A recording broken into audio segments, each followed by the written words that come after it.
Hello, it's Dr. Kortni Alston of the Courting Happiness podcast. Have you checked out our happiness library? It's a carefully curated library with books that I highly recommend that are a must for your happiness library. Go to drkortnialston.com/happiness library. That's drkortnialston.com/happiness library. The authors you will hear on the podcast can also be found in our happiness library.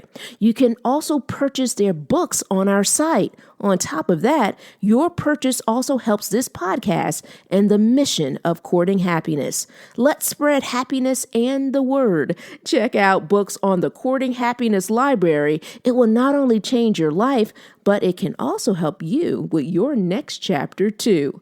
Let's get back to the podcast.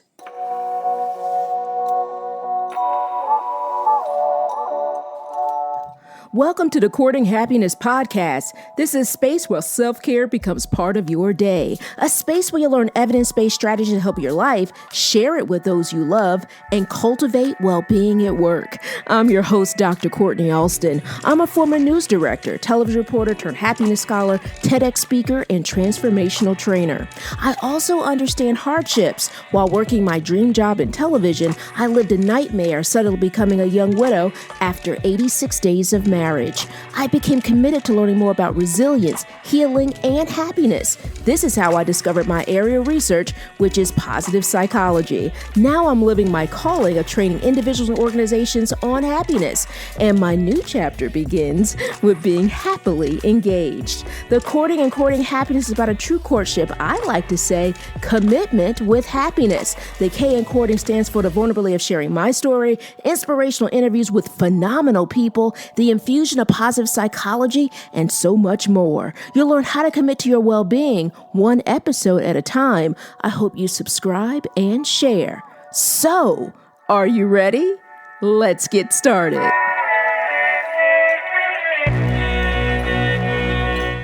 Welcome to episode 81. I'm Dr. Kortni Alston. I'm so happy that you're here. Thank you so much for listening. So I always love to share this because it is important. Your well-being is your most important job.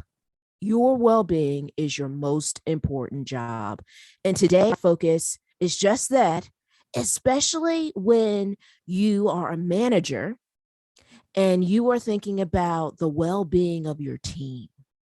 So I always share with managers and leaders that it starts with you in terms of practices and also the value of making sure that you're serving as a supporter for your team.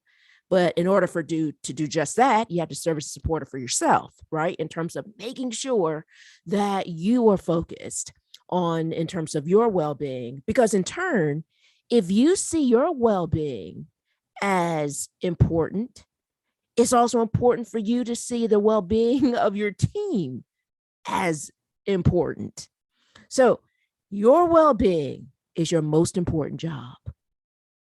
And when I was a manager, I often thought about how I could always support the well-being of my team. And so today our focus is going to be with an article that I just really value. And it's produced by the Harvard Business Review. And it's titled, How to Ask Whether an Employee is Happy at Work. How to Ask Whether an Employee is Happy at Work. And it is written by Christopher Littlefield. And so I want you to think about that question. If you're a manager, if you're leading an organization, if you are part of a team dynamic, if you are chairing a committee, if you are serving individuals, I love this question that Christopher asked. So how do you ask an employee if they're happy at work? Remember, it goes back to what I shared earlier, right? Well-being is our most important job. As managers, it's important to think about how to support our team. And so we're going to take a closer look at this article. What I love is that in the lead paragraph, Christopher discusses a mistake that managers make. which is assuming that a team member who doesn't complain, that they're happy. So if you have someone on your team that you're like, well, that person never complains, that person doesn't say anything. Well, in terms of complaining, they must be happy here. Christopher is going to pose some things for you to have you start questioning that level of quietness or silence, right? Sometimes silence can be really loud in terms of sharing information with us. Christopher is an international TEDx speaker specializing in employee appreciation, workplace culture, and he's also the founder of Beyond Thank You. Now, he mentions his client who was highly engaged in her work. She would propose ideas and, respond to messages. He mentioned like 24 hours a day. And she did this for several years. But she also, while she was doing all of that, she was also applying for jobs. And Christopher shares that, like many people, especially during the pandemic, she, like others, were reevaluating her work. Now, he mentions that her boss, whom he qualified as well-intentioned, he said, but he also mentioned he failed. He said the boss failed because he failed to make time to check in on anything other than work. He didn't talk with her about career development. He didn't acknowledge her request for support. So what happened next? She felt frustrated, of course, right? And then that engaged employee who spent so much time responding to emails, as Christopher mentioned, like 24 hours a day, that engaged employee left. She left. And when she left, a few other things walked out that door. Her institutional knowledge, client relationships, and of course, her contribution to the team's culture. Now, another question to think about that Christopher adds is it possible that her departure could have been avoided? Is it possible her departure could have been avoided? Could this have been avoided? So I think about that. I'm like, wow. I love all of the different questions that he formulated within the article itself, but I also really value the application in regards to the strategies and recommendations that Christopher has shared with us as really an impactful thought leader. So he shares this in terms of research. He talks about Gallup, and it says that Gallup found that 52% of voluntary exiting employees say that their manager or organization could have really done something to prevent them from leaving their job. Wow, that says a lot, something to really think about. And as a manager that is really focusing on retention rates and really, I always like to say retaining talented people that are part of your team. He urges managers to check in on your team. He also calls it stay conversation. So, like within organizations is pretty customary to have that exit interview, right? But he's urging to add a stay conversation. So what is a stay conversation? Christopher calls a stay conversation is when leaders check in to make sure an employee is having an experience at work that makes them want to stay. That makes them want to stay. And he recommends having these conversations quarterly and setting them up around key milestones like a work anniversary. Now, he does urge leaders to let their employees know that this is not a performance conversation. He says is to make this an opportunity to just check in, to see how they're doing, and to also see how, as a manager, you can support them.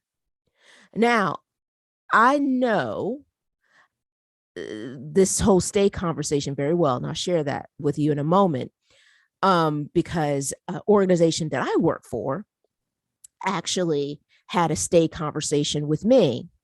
But I want to talk about what Christopher has crafted in terms of what that conversation should look like. All right. He recommends leaders say this, and I'm going to quote him on this. And he says, I wanted to let you know that I really appreciate having you on our team. And as we start the new year, quarter, etc., I wanted to set some time aside to just check in to make sure you're having a good experience at work. There's no specific agenda, but I would love to have you think about the following before we meet. Choose 3 to 4 questions from the list below. So, wow, that is a great way to really kind of forge that conversation, right? It's a great way in terms of, I feel it's a wonderful starting point. And so he mentions choose 3 to 4 questions from the list below. So I'm going to mention all those questions that he mentioned in the article. So the first one is, how have you been feeling about your work in general? The other, what part of your job are you enjoying the most? What aspect of your job do you enjoy the least? How have you been feeling about being able to balance work and home? What has been the biggest challenge this year or quarter? And is there anything I can do to better support you? I love that question. What can you do what can you do differently? Oh, sorry, correction. What can I do differently to support you and the team? So Christopher says, what can I do differently to support you and the team? Another question, is there anything you want feedback from me on? Is there anything you want feedback from me on? Whew, loving these questions. Do you feel like you're learning and growing here? If not, is there anything I can do to improve your experience? These questions truly create a positive work culture. I love how he structured them. I love how he created it as a starting point.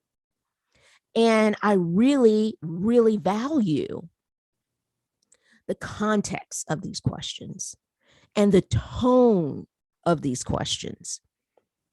So I shared I was going to tell you a story about when a manager had a stay conversation with me. So I was reporting, and I had a supervisor who had a conversation with me, and I really believe it was after I resigned officially. And he asked, what can we do to keep you? Like, what can we do to support you? And I will say this, I was so grateful for that conversation because I felt that I worked for an organization that truly wanted me to stay, that really wanted to retain me, that really valued my presence.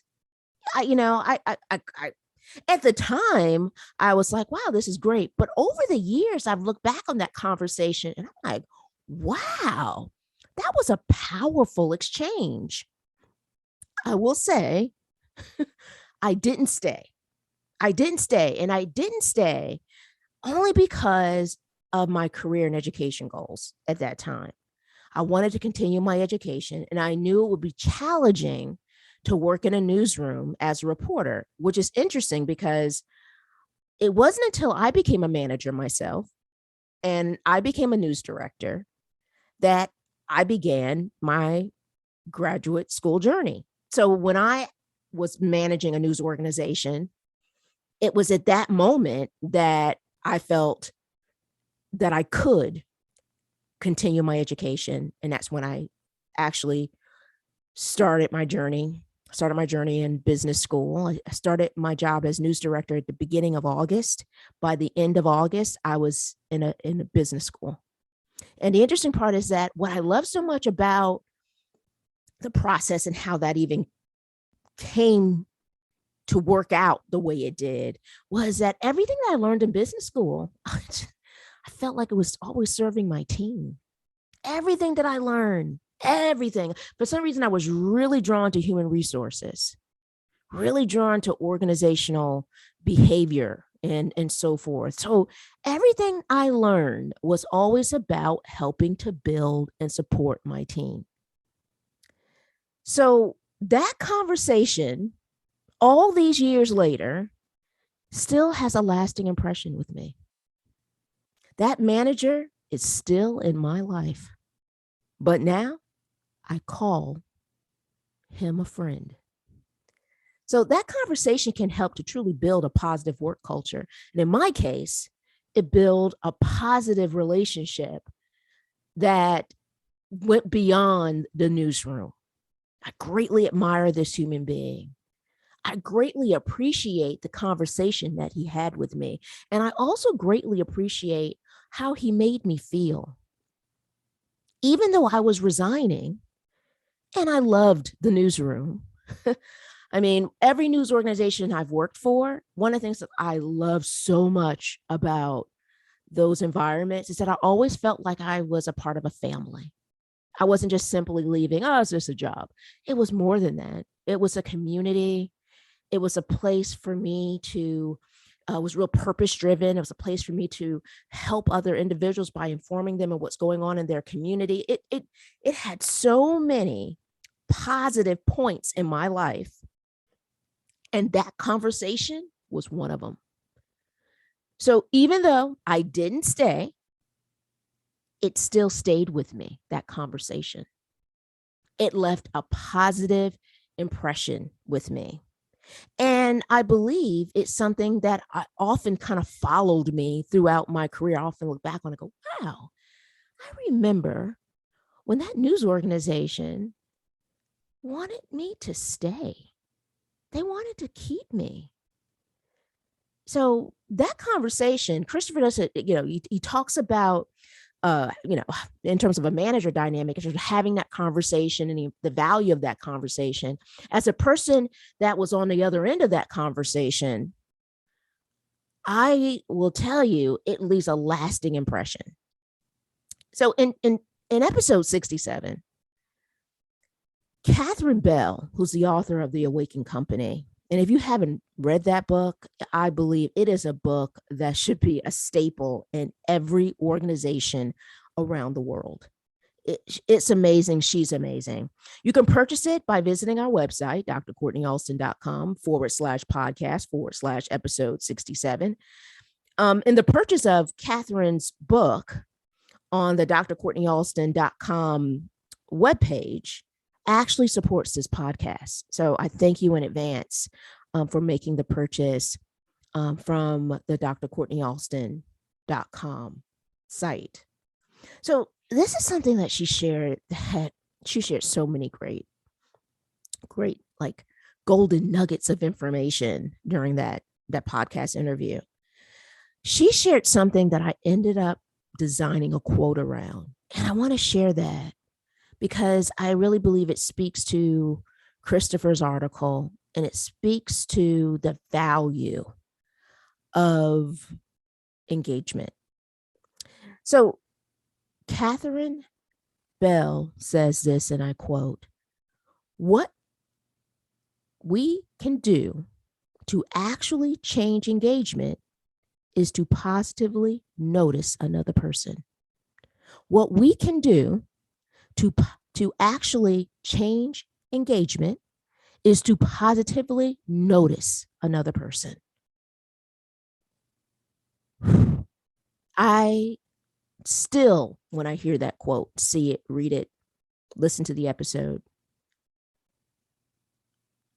it speaks so much about the value of the importance of addressing happiness at work, being vigilant and paying attention to the team and making sure that they're being positively noticed.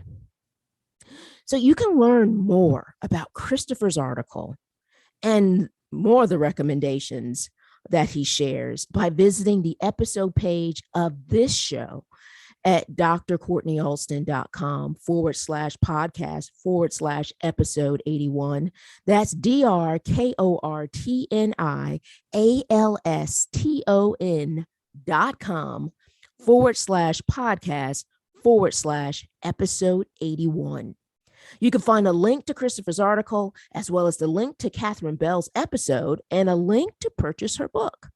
All there on the Dr. Kortni Alston website. Again, that's drkortnialston.com/podcast/episode 81. I want to end this episode with a quote from Christopher Littlefield. It's really powerful. And he says this, quote, "While this may feel like extra work, and you may not have time for, in reality, you don't have time not to have a stay conversation. Remember, it is the simplest action that often have the biggest impact," end quote. I hope this empowers you to make time. I hope it empowers you to really gives you the courage to have that stay conversation. I hope it inspires you to make an impact that can really leave a positive, lasting impression with a team member, like it did for me all those years ago in that newsroom that I still visualize as a positive experience, as an amazing place that I had a chance to share and to learn and to give, and also the value of how they made me feel. I felt seen, and I felt really a value of a company wanting to make sure that they wanted me to stay.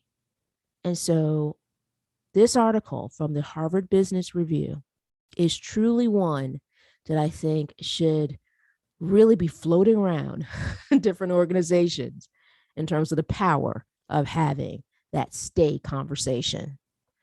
Thank you so much for listening.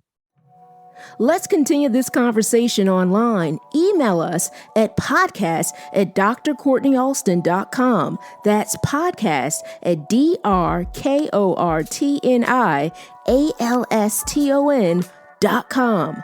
Join us on Instagram at Courting Happiness. Don't forget, that's courting with a K. Also, I hope you join our private Facebook community. You can find us at Courting Happiness Podcast Community. Our private Facebook group is a safe haven to share, meet more people looking to build positive relationships, focus on well-being, and create a happier life. Now, are you ready to spread happiness? We hope you subscribe and share this podcast with your family, friends, coworkers, and all the important people in your world. We release a new episode every Thursday. Congratulations on your continued commitment to your courting happiness journey. Thank you so much for listening. We want you to be well, be happier, and be kinder to yourself. We can't wait to see you next week.